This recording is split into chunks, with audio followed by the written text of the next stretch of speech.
வணக்கம் மாணவ மாணவிகளே. தரம் 10 மாணவர்களுக்கான வரலாறு.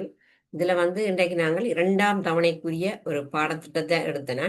அதாவது தரம் 10 வரலாறுல அலகு 4 பண்டைய சமூகம் என்ற தலைப்புல அதாவது அந்த பாடப்பரப்புல காணப்படுகிற முக்கியமான விஷயங்களை பார்ப்போம். அதுவும் பரீட்சைக்கும் வரக்கூடியதான. அப்ப நான் அதுல வினா விடைகள் குறு வினா விடைகள் சோர்ஸ்ல ஏற்கனவே போட்டுக்கொண்டிருக்கிறேன். இதுல அந்த பாட அலகோட தொடர்பான மேலதிக விளக்கங்களை நீங்கள் இந்த வீடியோவில் பார்த்து கற்றுக்கொள்ள முடியும். அந்த வகையில நாங்கள் இந்த பண்டைய சமூகம் என்ற தலைப்பை நாங்கள் எடுத்தோம்னு சொன்னா அதுல நிர்வாக அமைப்பை பார்ப்போம். இப்ப நிர்வாக அமைப்புன்னு சொல்லுகிற போது நாங்கள் எடுத்தோம்னு சொன்னால், அதாவது இப்ப நாங்கள் அரசன் என்பவன் தான், அதாவது நாட்டினுடைய நிர்வாகத்துல மிகவும் பிரதானமான ஒருவராக காணப்படுகின்றார். இப்ப நாங்கள் இந்த பண்டைய சமூகம் என்றதை நாங்கள் எடுப்பதற்கு முதல் அதுல என்ன விஷயத்தை பற்றி படிக்க போறோம். அதாவது பண்டைய காலத்துல வாழ்ந்த சாதாரண பொதுமக்களினுடைய வாழ்க்கை பற்றிய விடயங்களை அறிந்து கொள்வதன் மூலம் எமது நாட்டினுடைய வரலாற்றை நன்கு புரிந்து கொள்ள முடியும் என்ற அடிப்படையில் தான் இந்த பாட அலகு ஒரு சாதாரண பொதுமக்கள் மற்றும் ஆட்சியாளர் தொடர்பிலான பலதரப்பட்ட தகவல்களை இந்த அலகு ஆராய்கிறது. அதாவது இந்த பண்டைய சமூகம் என்ற அலகு கூட எந்த விஷயங்களை பற்றி ஆராய்கிறன்னு சொன்னால், அதாவது சாதாரண பொதுமக்கள் தொடர்பான விடயங்கள், மற்றது ஆட்சியாளர் தொடர்பிலான பலதரப்பட்ட தகவல்கள். இப்ப சாதாரணமா நாங்க ஒரு சமூகம் என்று எடுத்தோம்னு சொன்னா, சமூகத்துல சாதாரண பொதுமக்கள் தான் பெருந்தொகையா இருப்பினர். அதுல ஆட்சியாளர், உத்தியோகத்தர்கள், சமய தலைவர்கள் மற்றும் ஏனைய பிரமுகர்கள் என்பவர்கள் அவை சிறு தொகையினராகத்தான் காணப்படுவினர்.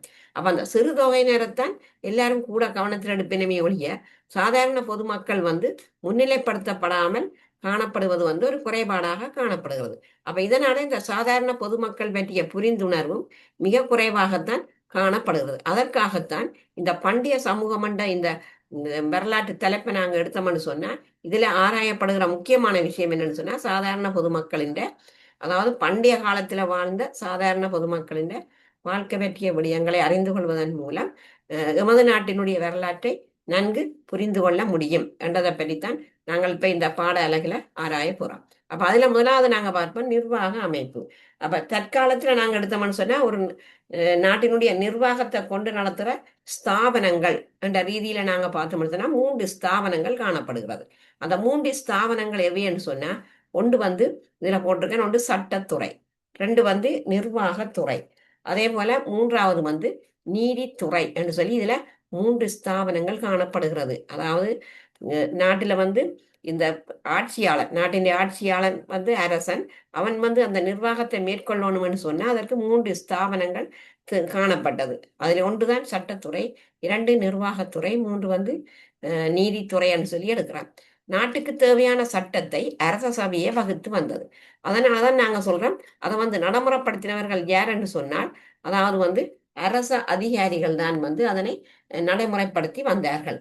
அரசு அதிகாரிகள் அவற்றை நடைமுறைப்படுத்தி வந்ததை நாங்கள் காணக்கூடியதாக இருக்கிறது. அதிலேயும் நாங்கள் கிறிஸ்துவுக்கு பின் 9ஆம் நூற்றாண்டுகள்ல சட்டம், நிர்வாகத்துறைகளை குறிப்பதற்காக அங்கே ஒரு முக்கியமான சொல் ஒன்று பயன்படுத்தப்பட்டது. அதான் அவர்கள் தலைப்பு நான் போட்டிருக்கேன், நிர்வாக அமைப்புடன் தொடர்புடைய சொற்கள். இது இப்ப கூடுதலாக பகுதி 2 வினாக்கள் அல்ல பகுதி 2ல அந்த பெரிய வினாக்களுக்கு இப்படியான சொற்களை தந்துட்டு கேட்கலாம். அப்ப அதுக்கு நான் அது ஒரு வினாவா போட்டிருக்கேன், நிர்வாக அமைப்புடன் தொடர்புடைய சொற்கள். அப்ப இந்த சொற்களை நாங்க எடுத்தோம்னு சொன்னா, இது கிபி 9ஆம் நூற்றாண்டுகள்ல இந்த சட்டம், நிர்வாகத்துறைகளை குறிப்பதற்காக ஒரு சொல்லு பயன்படுத்தப்பட்டிருக்கு. எக்தென் சமிய என்ற ஒரு சொல்லு. அதாவது எக்தென் சமிய என்ற கருத்து எதனை குறிக்கிறான்னு சொன்னா, சட்ட நிர்வாகத்துறையை குறிக்கின்றது. அத மாதிரி அது அந்த பதத்தை நாங்கள் எடுத்தோம்னு சொன்னா அது கல்வெட்டுக்கள்ல கூட பிரயோகிக்கப்பட்டிருக்கிறது. அதே போல நாங்கள் எடுத்தோம்னு சொன்னால், இதுல இந்த ஏக ஆஸ்தான என்ற ஒரு சொல்லி எதை குறிக்கிறான்னு சொன்னால் அரச சபையை குறிக்கின்றது. அதே மாதிரி 3வது பார்ப்போம், வத் கிமியன் வதால என்ற ஒரு சொல்லு போடப்பட்டது. வத் கிமியன் வதால என்ற ஒரு சொல்லு அரசனின் கட்டளையை குறிக்கின்றது. 4வது சபாவ என்ற சொல்லி எதனை குறிக்கிறான்னு சொன்னா நீதிமன்றம். 5 மகளே, அரசு ஆவணங்களுக்கு பொறுப்பான அதிகாரி என்றதான் மகளே. 6வது மகலேகம் என்று சொன்ன அது பதிவாளர் நாயகத்தை குறிக்கின்றது. அதாவது மகலேகம் என்று சொன்னால் அது வந்து பதிவாளர் நாயகத்தை குறிக்கிற ஒரு சொற்கள். அப்ப இதுல நாங்கள் பார்த்தோம்னு சொன்னா இந்த மெதிரிகிரிய கல்வெட்டின்படி 2ஆம் சேன மன்னனின் காலத்தில் காசியப்ப என்ற பதிவாளர் நாயகமே, அதாவது வந்து மகளே காஸ்பர்ன்னு சொல்றது, அவருடைய ஆணையை நடைமுறைப்படுத்தி இருந்தார். அப்ப இதுல வந்து இந்த முக்கியமான சொற்கள், இந்த சொற்கள் வந்து என்னென்ன துறைகளை குறிக்கிறன்றதற்கு இப்ப நாங்கள் பகுதி 2ல வர்ற வினாக்களுக்கு இந்த சொற்கள் தொடர்பாக வினாக்கள் வரலாம். அப்ப முதலாவது எக்தென் சமியாண்டா சட்ட நிர்வாகத்துறையை குறிக்கும். ஏக ஆஸ்தானா என்பது அரச சபையை குறிக்கும். பத் கிமியன்ஸ் மதால என்பது அரசனின் கட்டளையை குறிக்கும். சபாவ என்ற சொல்லு நீதிமன்றம். மகளே என்ற சொல்லு அரச ஆவணங்களுக்கு பொறுப்பான அதிகாரி. மகளேகம் என்ற சொல்லு வந்து பதிவாளர் நாயகம் என்ற சொல்லை குறிக்கின்றது. அதே மாதிரி 3வது வினாவை இதில் நாங்கள் பார்த்தோம்னு சொன்னா 3வது விஷயம், கிபி 9ஆம் நூற்றாண்டில் பொறிக்கப்பட்ட கல்வெட்டு ஒன்றில் பல குறியீடுகள் மூலம் நீதித்துறை விளக்கப்பட்டிருக்கிறது. அதாவது இந்த கிபி 9ஆம் நூற்றாண்டில் பொறிக்கப்பட்ட ஒரு கல்வெட்டை நாங்கள் பார்த்தோம்னு சொன்னா அதில் பல குறியீடுகள் மூலம் நீதித்துறை விளக்கப்பட்டிருக்கின்றது. அப்ப அது என்னென்னு சொன்னால், இப்ப நாங்கள் கொடி, அரசன்ற கொடி, செங்கோல் இது எதனை குறிக்கிறோன்னு சொன்னா அரசின் குறியீடு. அதமாய் அன்னம் என்ற சொல்லு வந்து நாங்கள் எடுத்தோம்னா அன்னத்தின் மூலம், அதாவது கொடுப்பனவின் தூய்மை. இந்த கொடுப்பனவின் தூய்மைன்னு சொன்னா அரச கொடுப்பனவின் தூய்மையைத்தான் இது எடுத்து காட்டுகிறது. அன்னம் அரச கொடுப்பனவின் தூய்மை. அத மாதிரி 3வது சந்திரப்பிறை என்ற அந்த அடையாளத்தின் மூலம் சூரியன் சந்திரன் உள்ள வரை, அதாவது வந்து நிலைத்திருக்கும் என்பது. அதாவது சந்திரப்பிறை என்ற அடையாளம் எதை விளக்குறன்னு சொன்னால், அதாவது சூரியன் சந்திரன் உள்ள வரை நிலைத்திருக்கும்.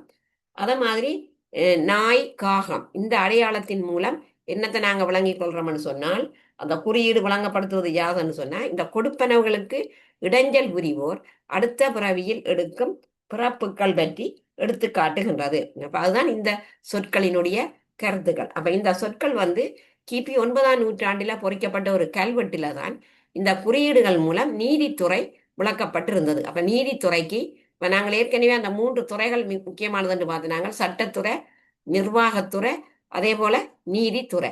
அப்ப நாங்க முதல் பார்த்தது வந்து நிர்வாக அமைப்போட தொடர்புடைய சொற்கள். இப்ப நாங்க பார்த்த சொற்கள் வந்து நீதித்துறையோட தொடர்புடைய சொற்கள். அப்ப அந்த கொடி செங்கோல் என்ற அந்த விஷயம் வந்து இதுல இப்ப எங்களுக்கு தெரியும். அதாவது வந்து இந்த அதாவது செங்கோல், கொடி செங்கோல் அரசின் குறியீட்டை குறிக்கும். அதமாய் அன்னம் என்பது வந்து கொடுப்பனவினுடைய தூய்மையை குறிக்கும். அதமாய் 3வது வந்து சந்திரப்பிறை என்ற அடையாளம் மூலம் என்ன சொல்லப்படுதுன்னு சொன்ன சூரியன் சந்திரன் உள்ளவரை நிலைத்திருக்கும். அதமாய் நாய் காகம் என்பது வந்து கொடுப்பனவுகளுக்கு இடையில் கொடுப்பனவுகளுக்கு இடைஞ்சல் புரிந்தோர் அடுத்த பிறவியில் எடுக்கும் பிறப்புகள் பற்றி சொல்லப்பட்டிருக்கின்றது. அடுத்தது நாங்கள் பார்ப்போம். இதுல வந்து இந்த 4வது விஷயம் என்னன்னு சொன்ன பண்டைய நிர்வாக அமைப்பினுடைய நோக்கங்கள் யாவை. அதாவது பண்டைய நிர்வாக அமைப்பின் நோக்கங்கள். அதுல வந்து 3 விடயங்கள் சொல்லப்படுகிறது. ஒன்று, நாட்டு மக்களிடையே சமாதான சக வாழ்வை ஏற்படுத்துவது. இதுதான் பண்டைய நிர்வாக அமைப்பின் நோக்கம். அதாவது நாட்டு மக்களிடையே சமாதானத்தையும் சக வாழ்வையும் ஏற்படுத்துவது. அதே போல 2வது விஷயம், நாட்டு மக்களின் நலன்கள்ல கவனம் செலுத்துவது. அப்ப நாட்டு மக்களின் நலன்ல கவனம் செலுத்துறான்னு சொன்னால் அதுக்கு வந்து இப்ப உதாரணமாக நாங்க சொல்றோம் என்னன்னு சொன்னா, இதுல ஒரு மன்னனை பற்றி சொல்லி இருக்கிறான் உதாரணத்துக்கு. அதுல அப்படி நிறைய இருக்கிற மன்னர். முதலாவது உதாரணம், புத்ததாச மன்னன் வைத்தியசாலைகளை நிர்மாணிப்பதில் ஆர்வம் காட்டியமை.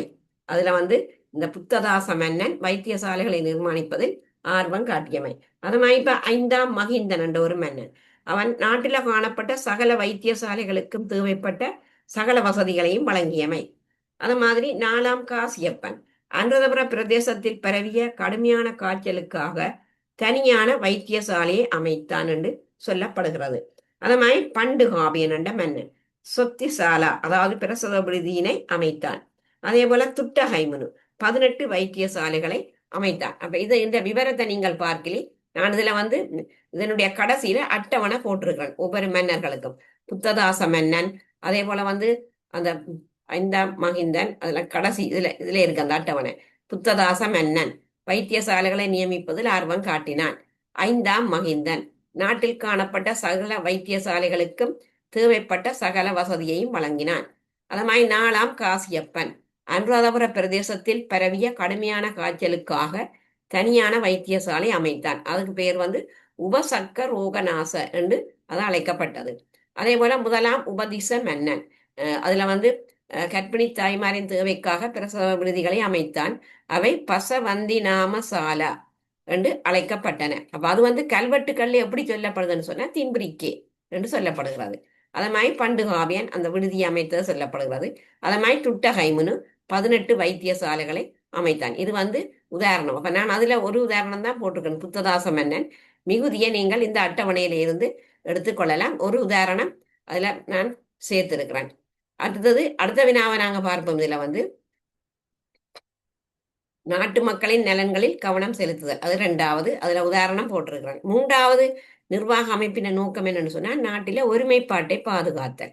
அதாவது எப்படி ஒருமைப்பாட்டை பாதுகாப்பதுன்னு சொன்னா தாய் நாட்டின் பாதுகாப்பிற்காகவும் நாட்டு மக்களின் எதிர்கால வாழ்வுக்காகவும் நாட்டின் ஒருமைப்பாட்டை பாதுகாக்க பண்டைய ஆட்சியாளர் முன்வந்தனர். அதுல வந்து உதாரணம் போட்டிருக்கேன். பாதிகாபிய மன்னன். அதாவது இந்த மன்னன் என்ன செய்தார்னு சொன்னா பாதிகாபிய மன்னன் ரோம் நாட்டிற்கு அதிகாரிகளை அனுப்பி கண்ணாடி மணிகளை பெற்றமை என்றது இதுல வந்து இந்த பாதிகாபிய மன்னன் பற்றி சொல்லப்படுகின்றது. அதாவது வந்து ரோம் நாட்டிற்கு அதிகாரிகளை அனுப்பி கண்ணாடி மணிகளை பெற்றமை. அப்ப இதன் மூலம் நாட்டில ஒரு ஒருமைப்பாட்டை பாதுகாத்தல் என்ற ஒரு விஷயம் வந்து இதுல சொல்லப்படுகின்றது. அதே போல இதுல அந்த வெளியுறவு கொள்கையில தான் இது வரும். இதற்கும் நான் அதற்கு கீழே 2வது அட்டவணை போட்டிருக்கிறேன். நீங்க அந்த 2வது அட்டவணையில இந்த மன்னர்களுடைய விவரங்கள் இதுல ஒரு மன்னன் தான் நான் போட்டிருக்கேன், பாதிகாபிய மன்னன். அதை விட நான் அடுத்த மன்னர்களும் போட்டிருக்கேன். 6ஆம் அக்போ, அதாவது வந்து வியாபார தொடர்பு கலாச்சார தொடர்புகளை ஏற்படுத்தி இருக்கிறேன். அதே நேரம் சீனாவுக்கு 20 தடவை சீனர் இலங்கைக்கு வந்துள்ளனர். அத மாதிரி முதலாம் விஜயபாகு மன்னன்.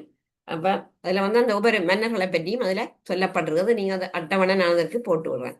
அதே போல 5வது வினாவை பார்த்தோம்னு சொன்ன 5வது அம்சம் புராதன கால நிர்வாக ஒழுங்கமைப்பில் உயர் நிர்வாகியான மன்னன் ஆற்ற வேண்டிய சேவைகளாக கருதப்படுபவை எவை?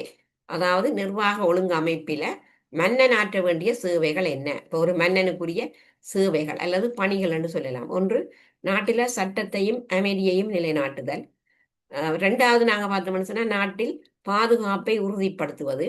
3வது சமய வழிபாட்டு தலங்களை அமைத்தல். 4வது நாட்டில பொருளாதார நடவடிக்கைகளை மேம்படுத்துவது. விவசாயம் சம்பந்தமாக, கைத்தொழில் சம்பந்தமாக, மந்தை வளர்ப்பு சம்பந்தமாக, அப்படி அந்த பொருளாதார நடவடிக்கைகளை மன்னன் மேம்படுத்த வேண்டும். அடுத்த அம்சம் நீதிசார் நடவடிக்கைகளை மேற்கொள்வது. அதே போல பொது சுகாதார வசதியினை மேம்படுத்துவது. அப்ப இதுவும் மன்னனுக்குரிய சேவைகளாக கருதப்படுகின்றது. அதாவது இந்த புராதன கால நிர்வாக ஒழுங்கமைப்பில மன்னன் ஆற்ற வேண்டிய பணிகள். அடுத்த அம்சத்தை நாங்க பார்த்தோம்னு சொன்னா புராதன கால ஆட்சியாளர்கள் சுகாதார வைத்தியத்துறையின் விருத்திக்கு மேற்கொண்ட பணிகளை குறிப்பிடுக. அப்ப இதுல இந்த புராதன கால ஆட்சியாளர்கள் வந்து எவ்வாறு அந்த சுகாதார வைத்திய துறையினுடைய விருத்திக்கு சேவையாற்றி இருக்கின்றார்கள்.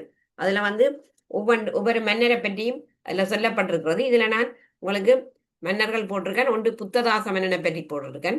அதே போல 5ஆம் மகிந்தன், 4ஆம் காசியப்ப மன்னன், முதலாம் உபதிச மன்னன். அப்ப இதை நாங்கள் கீழே வந்து அதற்குரிய அட்டவணை நான் ஏற்கனவே சொன்ன அந்த அட்டவணை இதில் போட்டிருக்கேன். பொது சுகாதார வசதிகளை வழங்குவதில் பங்களிப்பு செய்த மன்னர்கள் இந்த வினாவுக்கு வந்து வரும். அதாவது புராதன கால ஆட்சியாளர்கள் சுகாதார வைத்தியத்துறையின் விருத்திக்கு மேற்கொண்ட பணிகள் என்ற வினாவுக்கு இவ்வளவு விடயங்களையும் நீங்கள் கொடுத்தா சரி. அதாவது புத்ததாச மன்னன் என்ன செய்தான், 5ஆம் மகிந்தன் என்ன செய்தான், அதே போல 4ஆம் காசியப்ப மன்னன், அதே போல முதலாம் உபதிச மன்னன், அது மாதிரி பண்டுகாவிய மன்னன் சேவை என்ன, துட்டகைமுனுவின் சேவை என்ன, 18 வைத்தியசாலைகளை அமைத்தான். அப்ப இது வந்து இந்த சுகாதார வைத்தியத்துறையின் விருத்திக்கு மேற்கொண்ட பணிகள். நான் அதுலயும் ஒரு இதுல சுருக்கமாக அந்த விவரங்களை உங்களுக்கு போட்டிருக்கிறேன். இதுல நாங்கள் புத்ததாச மன்னனை பார்ப்போம். அப்ப அவனுடைய ஆட்சி கால பகுதி கிறிஸ்துவுக்கு பின் 340 தொடக்கம் 368 வரையான காலப்பகுதி. அப்ப அவன் என்ன செய்தான்னு சொன்னா சுகாதாரத்துறைக்கு பல வைத்தியசாலைகளை நிர்மாணித்திருந்தான். 10 கிராமங்களுக்கு ஒரு வைத்தியரை நியமித்தான். அதுல 2வது விஷயம் மூலிகை தோட்டங்களை உருவாக்கி இருக்கிறான். அத மாதிரி சாரணார்த்த சங்கிரகயண்ட வைத்திய நூலை எழுதியிருந்தான். அப்ப அந்த நூலை எழுதியவர் யாருன்னு சொன்னா சாரணார்த்த சங்கிரகய என்ற நூலை எழுதியவன் இந்த புத்ததாச மன்னன். இது ஒரு பகுதி ஒன்றுக்கு வரக்கூடிய ஒரு வினா. அத மாதிரி 5ஆம் மகிந்தனை எடுப்பான். 5ஆம் மகிந்தனை எடுத்தோம்னு சொன்னா அவனுடைய ஆட்சி காலம் கிறிஸ்துவுக்கு பின் 982 தொடக்கம் கிபி 1029 வரையான காலப்பகுதிதான் 5ஆம் மகிந்தனுக்குரிய காலப்பகுதி. அப்ப அவன் என்ன சேவை ஆற்றினான் சுகாதாரத்துறை கண்டால், நாடெங்கும் காணப்பட்ட வைத்தியசாலைகளுக்கு தேவையான சகல வசதிகளையும் வழங்கினான். அதுதான் இந்த 5ஆம் மகிந்த மன்னன் சுகாதாரத்துறைக்கு வழங்கிய சேவை. அது மாதிரி 4ஆம் காசியப்ப மன்னன், அவனுடைய ஆட்சி காலம் கிபி 914 தொடக்கம் கிபி 923 வரையான காலப்பகுதி தான் 4ஆம் காசியப்ப மன்னனுக்குரிய காலப்பகுதி, ஆட்சி காலப்பகுதி.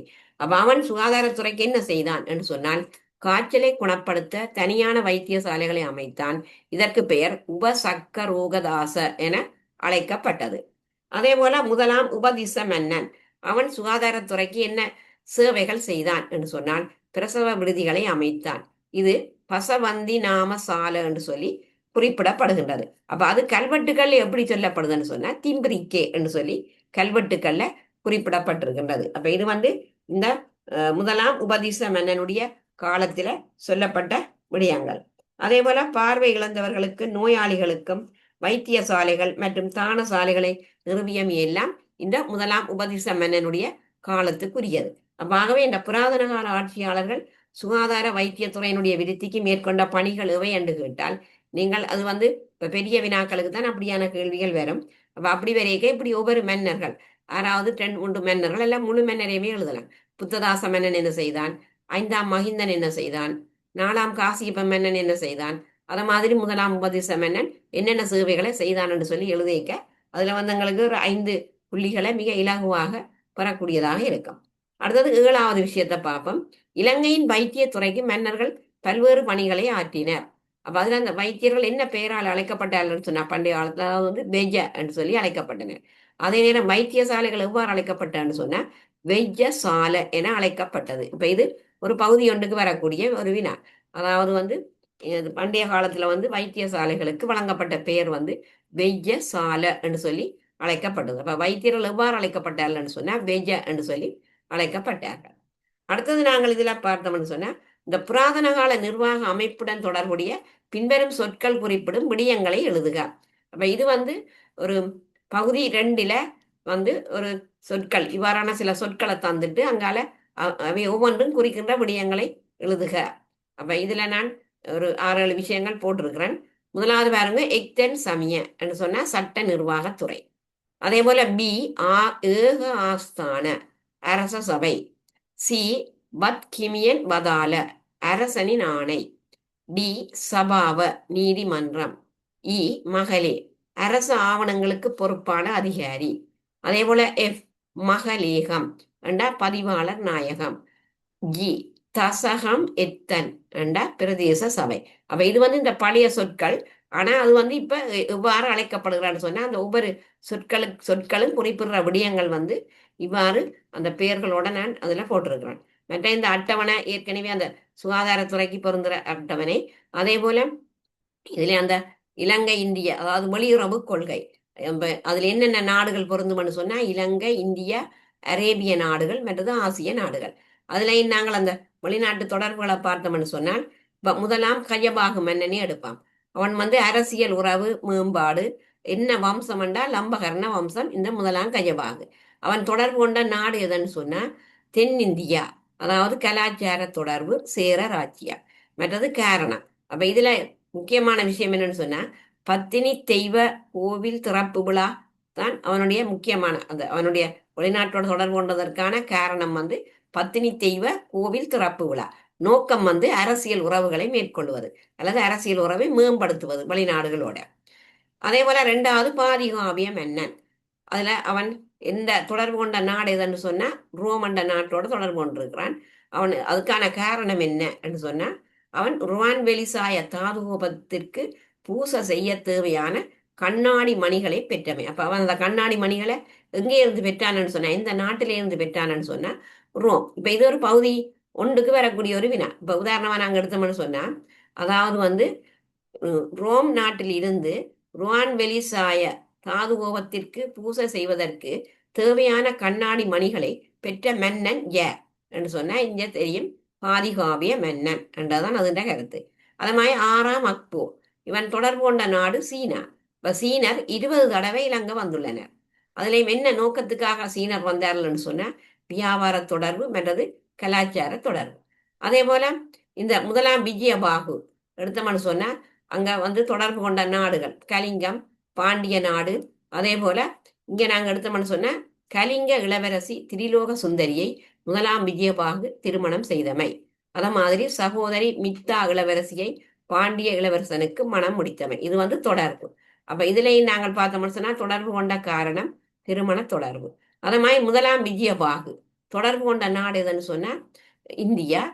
ஏன் தொடர்பு கொண்டான்னு சொன்னா தலதா மாளிகையின் பாதுகாப்பிற்கு வேலைக்கார படையை நியமித்தமை. அதற்காகத்தான் இந்த முதலாம் விஜயபாகு இந்தியாவில் வந்து தொடர்பு வைத்திருந்தார். அப்ப இவ்வாறு அந்த வெளியுறவு கொள்கைகள், அதாவது வந்து இந்த வேற நாடுகளோட, அதாவது மன்னர்கள், ஒவ்வொரு மன்னர்களும் தொடர்பு கொண்ட நாடும் அதற்கான காரணங்களையும் நாங்கள் இதுல பார்த்திருக்கிறோம். அப்ப ஆகவே இதுல வந்து நான் பண்டைய அழக நாங்கள் எடுத்தோம்னு சொன்னால் தரம் 10 வரலாறு பண்டைய சமூகம் என்ற தலைப்பில தான் இந்த விடயங்கள் வந்து உங்களுக்கு இதுல சொல்லப்பட்டிருக்கின்றது.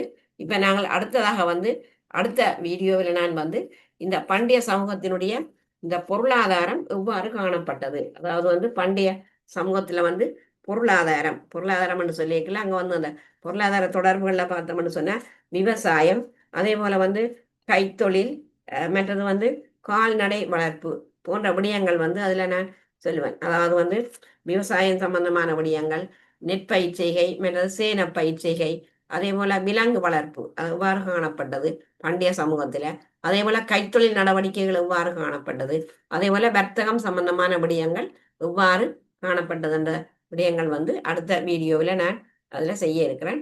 இந்த வீடியோ உங்களுக்கு பிடித்திருந்தா லைக் பண்ணி ஷேர் பண்ணி மறக்காம சப்ஸ்கிரைப் பண்ணுங்க. நன்றி.